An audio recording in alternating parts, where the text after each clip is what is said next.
Hey Marauders, it's Mrs. Wilson in the land of the library, and I'm here today to talk to you about Noodletools and specifically citing sources, including items from a database, an article, and a web page.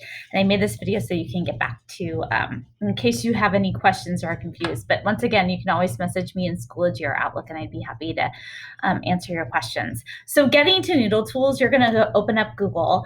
Make sure you're logged into your school account and not your personal account. And on the upper right-hand corner, you're going to click on the waffle. And once you click on the waffle, you're going to scroll down and you're going to find the Noodletools icon here, like yoga pose, and click on that. And then make sure you just connect it to your school account because that's what we have a contract with. And this is what it looks like. You're going to click on New Project. Give your project a title.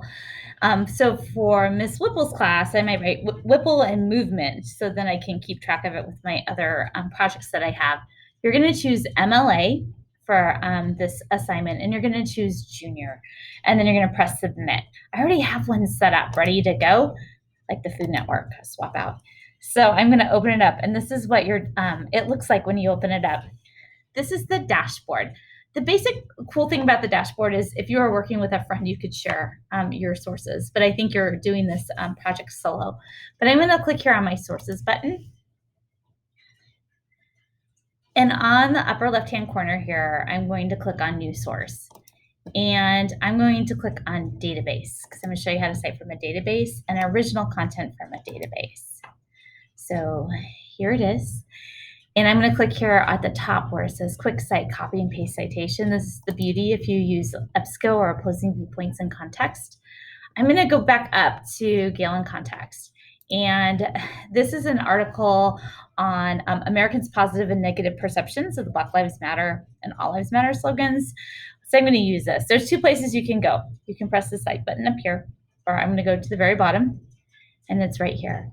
And I'm just going to highlight this. And I'm going to copy it.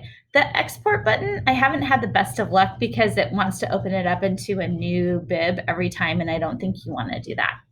Then I'm going to go back to my Noodletools. Right here, I'm going to paste it in. And I would just make sure to check with MLA that all your important words are capitalized, which is really good to go. All right, and then I'm going to press save. I wanted to save you some time, but I wanted to show you, here's an article from Time. So if you chose the Never Again from the Parkland shooting, this is an article from Time magazine that you might want to use. The school shooting generation has had enough. And what you're going to do is when you go to new source, under website, you'll choose magazine. I already have this one done for you because I wanted to show you what it looks like. I'm just going to click here on the right-hand side. This is the beauty, edit. When you go through, you are going to have to fill in the boxes. The challenge with your assignment is that sometimes you're going to have all the data in front of you, and sometimes there's no data provided. So if you go through, obviously, you're going to have a URL and a date that you accessed it, and an author. There's no pages because this is a web page, and then the name of the magazine.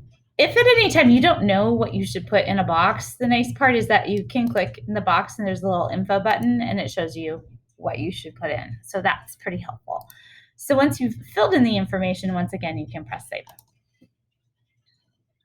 Websites, especially for movement organizations, can also be a little tricky at times too, because there might not be an author, there might not be a date, but they still might be very credible. So I have this site here on Stop Asian AAPI Hate, and this is the resource page. And once again, I went in, I did this earlier for you, but I'm going to hit the edit button.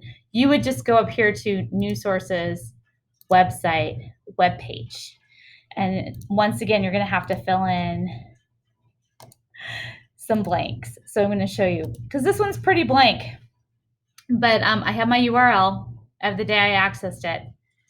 There is no author. We know it's an organization, but we don't know who it is, so we're going to leave it blank. The name of the website is Stop Asian Hate.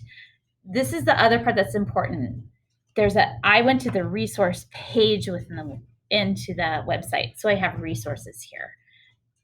because it's the name of the web page or the article title resources. Name of the website, Stop AAP, I hate. And I don't know any other information, and that's okay sometimes. And then I'm going to go ahead and press save. I'm going to show you one more. So I have an article I pulled from EBSCO. So I'm going to go here to News Source, and it's a database and original content in a database. We're going to do that, copy and paste, which is so lovely. And I'm going to go up to my EBSCO article. And it's this one I'm going to choose. If you go into EBSCO too, you can always filter by magazine articles. This is how the fight against police brutality helped ignite the LGBTQ rights movement. I'm just going random articles here for this. Let's say I read this and I used it and I'm going to cite it. Over here on the right-hand side, you'll see the cite button. And then this box appears in the middle of the screen. You need to go find MLA. Sometimes EBSCO doesn't always do the best job of making sure that all the words that are important to be capitalized, but you're going to go from the author's last name to the end, and you're going to copy it. You're going to go back into your Noodletools right here, and you're going to paste it in. It will tell you that it's a manually pasted citation too when you do it, just letting you know. So, and just making sure that all the important words are capitalized, the author's name is capitalized. When you are done with this and you're like, yay, I've cited my sources, there's a button right here that says print export. You're going to want to print it to Google Docs, export it to Google Docs, because then you can save it to your drive and upload it to Schoology. The nice part about this, my friends, is that it's going to upload it in the correct indentation, in the correct order, which is really super nice. So that's what it looks like. And then you can save that to your Google Drive. But if you have any questions, please message me in Schoology or email me, wilson@muffletio.wednet.edu. I hope this is helpful for you. Thanks.